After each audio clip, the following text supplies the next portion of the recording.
Martial ने। तो खुदा के लिए पहले पढ़ें तो सही, और पढ़ने के बाद देखें कि किस शख्स के बारे में आप बात कर रहे हैं। आप ना पाकिस्तानियों का सामना कर सकते हैं, ना शहीदों के वारसों का कर सकते हैं। तुमने पाकिस्तान को रुस्वा किया, तुमने हमारे शहीदों की बेइज्जती की। हाँ, शोर मचाने का कोई फायदा नहीं। बाकी ये है कि अवाम भी आपको पहचान चुके हैं। अवाम को समझ आ चुकी है कि आप शोर तो मचा सकते हैं, आप झूठे नारे लगा सकते हैं, आप झूठे वादे कर सकते हैं। आपका कोई कैदी है, नंबर उसका कोई 804 है, और उसको आप रहा कराना चाहते हैं। तो जनाब स्पीकर, ये बात अच्छी नहीं लगती। आपने यहाँ पर जो कानून साजी की और जिस अंदाज से की, जिस स्पीड में की, और जिस तूफानी तरीके से आप पढ़ते थे, ना आपको समझ थी ना हमें समझ थी, लेकिन वो पास हो जाती थी। उसको तो उसके जो बदतरीन मुखालिफ हैं वो भी उसे मर्द अहन कहते हैं।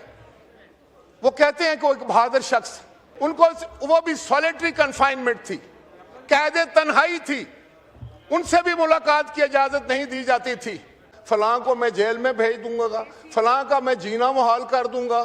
तो ये जो है ये एक ऐसा अमल है जो पाकिस्तान की सारी दुनिया में जो है वो एक बेइज्जती के मुतरादिफ है कि पूंछों से पकड़कर अंदर दे दूंगा।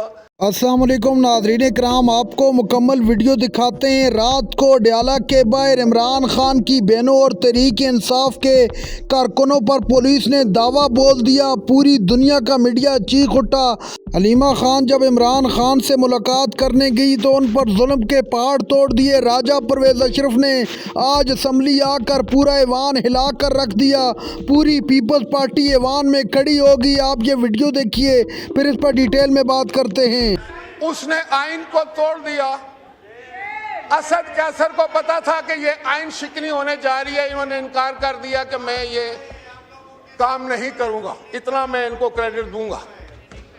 और जब वो सुप्रीम कोर्ट ने अपने फैसले में लिखा कि इन्होंने आइन शिकनी की है, आप तो आइन शिकन हो गए। ये तो रिकॉर्ड की बात है, ये तो अदालत का फैसला है। आप किस तरह हमें कह सकते हैं हम तो आइन बनाने वाले हैं, आइन का तहफ़्फ़ुज़ करने वाले हैं, आइन की हिफाजत करने वाले हैं और आइन पर चलने वाले हैं। हाँ, शोर मचाने का कोई फायदा नहीं। बाकी ये है कि अवाम भी आपको पहचान चुके हैं। अवाम को समझ आ चुकी है कि आप शोर तो मचा सकते हैं, आप झूठे नारे लगा सकते हैं, आप झूठे वादे कर सकते हैं। करप्शन के तो आपकी दास्तानें, करप्शन की दास्तानें हैं आपकी। आपने सारी दुनिया में मुल्क को रसवा किया। आज जब आप हम पर इल्जाम लगाने की कोशिश करें तो ज़हन में एक बात रखें कि आप जमहूरियत के दुश्मन लोग, आप पाकिस्तान के दफा के दुश्मन लोग हैं।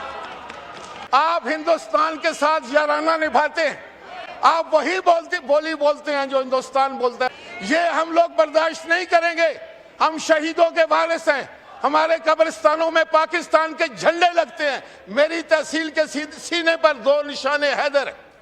हम इज्जत देने वाले लोग हैं, लेकिन अगर आप फौज के खिलाफ बात करेंगे तो फिर यकीन करें कि आपको पाकिस्तान में आपके लिए कोई जगह नहीं होगी। स्पीकर ने उनको बगौर पढ़ा ही नहीं, क्योंकि अगर इन्होंने पढ़ा होता उनके बारे में तो फिर इस किस्म के सख्त अल्फाज, जज्बाती अल्फाज का चुनाव जो है वो हरगिज़ न करते। जैसा कि आपने पिछली दफ़ा कहा कि मैं फ़लाँ को मूँछों से पकड़कर अंदर दे दूँगा, फ़लाँ को मैं जेल में भेज दूँगा, फ़लाँ का मैं जीना मुहाल कर दूँगा।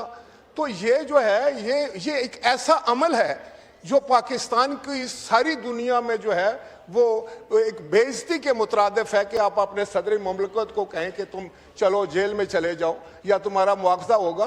तो भाई उनके पास जब पावर ही नहीं है तो फिर उनके ऊपर केस कैसे हो सकता है? जब एग्जीक्यूटिव की बात हो तो प्राइम मिनिस्टर के पास कोई इम्यूनिटी नहीं है। मिनिस्टर्स हैं, कैबिनेट है, हम सारे अवामी नुमाइंदगान हैं। अगर हम कोई इस्तेमाल करते हैं तो उसके हम जवाब दें। स्पीकर साहब, जनाब आसिफ अली जरदारी साहब के पास कोई इख्तियारात भी नहीं थे, कोई ओहदा भी नहीं था, सिर्फ वो शहीद मोहतरमा बेनजीर भुट्टो के शौहर थे। तो उनको कितने साल जेल में रखा गया? कभी आपने सोचा है कौन कौन का मुकदमा उन पर नहीं बनाया गया? क्या उन्होंने उफ भी की? क्या उन्होंने आकर किसी से भीख मांगी? कभी उन्होंने ये बात की? उन्होंने तो बड़ी बहादुरी और जुर्रत के साथ जेल काटी है, जो मैं समझता हूं उसकी मिसाल तारीख नहीं दे सकती, ना आप दे सकते हैं। उन्होंने एक दिन नहीं कहा, सुने मेरी बात, उन्होंने एक दिन नहीं कहा कि मेरे पास ये नहीं है, मेरे पास मुलाकाती नहीं आते। उनको वो भी सॉलिटरी कन्फाइनमेंट थी, कैद तन्हाई थी, उनसे भी मुलाकात की इजाजत नहीं दी जाती थी, उनको भी खाना पीना वहां नहीं दिया जाता था, उनको भी कोई सहूलत नहीं थी। तो अभी आप सब्र करें, अभी सब्र का मौका है। तो खुदा के लिए पहले पढ़ें तो सही, और पढ़ने के बाद देखें कि किस शख्स के बारे में आप बात कर रहे हैं। उसको तो उसके जो बदतरीन मुखालिफ हैं वो भी उसे मर्द अहन कहते हैं। वो कहते हैं कि वो एक बहादुर शख्स। पाकिस्तान की फौज मजबूत होगी, पाकिस्तान का दफा महफूज होगा, पाकिस्तान में बसने वाले 25 करोड़ महफूज होंगे, तो इससे बड़ी बात और कोई नहीं है। मैं समझता हूं हम दफाए पाकिस्तान को मजबूत बनाने वाले हैं, हम शहीदों के साथ खड़े होने वाले हैं, हम अपने जवानों की कदर करने वाले हैं, हम अपनी फौज पर फख्र करने वाले हैं। इन्होंने कहा है ये 1973 की आइन की बात करते हैं। 1973 के इस तरह ना करें, फिर आपको मौका नहीं मिलेगा। वारिस हम 1973 का आइन शहीद जुल्फ़िकार अली भुट्टो ने पाकिस्तान को दिया था। उस वक्त आप क्या कर रहे थे? मैं आप सबको जानता हूं। हमने उसको उसकी असली हालत में लेकर आए। आपको तो पता ही नहीं है, आपने पढ़ा ही नहीं है। बाबा आपने नहीं पढ़ा है, आपको समझ नहीं है। आप तशरीफ रखें, कभी आपको समझाएंगे, आपकी ट्रेनिंग हो जाए। अभी मैं आपसे ये कहना चाहता हूं कि जनाब बिलावल भुट्टो जरदारी साहब ने एक एक शिक को इम्प्रूव किया। हमने डिबेट किया, डिस्कस किया, उसको हम लोग कमेटी में लेकर गए। तो मैं आपके मुंह से तो जनाब स्पीकर ये बात अच्छी नहीं लगती।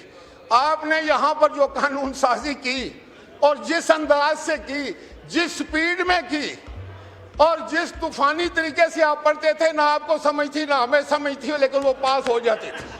नादरीन कराम, आपने वीडियो देखी। राजा परवेज अशरफ ने पूरे ऐवान को हिला कर रख दिया। राजा परवेज अशरफ ने कहा कि एक कैदी है जिसको रिहा करवाने के लिए ये हर रोज़ एहतजाज करते हैं। नादरीन कराम, राजा परवेज अशरफ का कहना था कि इस मुल्क के अंदर आइन और कानून की पासदारी होनी चाहिए। आइन के हम लोग बानी हैं और हम लोगों ने आइन बनाया है। ऐसी शानदार तकरीर की कि पूरा ऐवान हिल कर रह गया।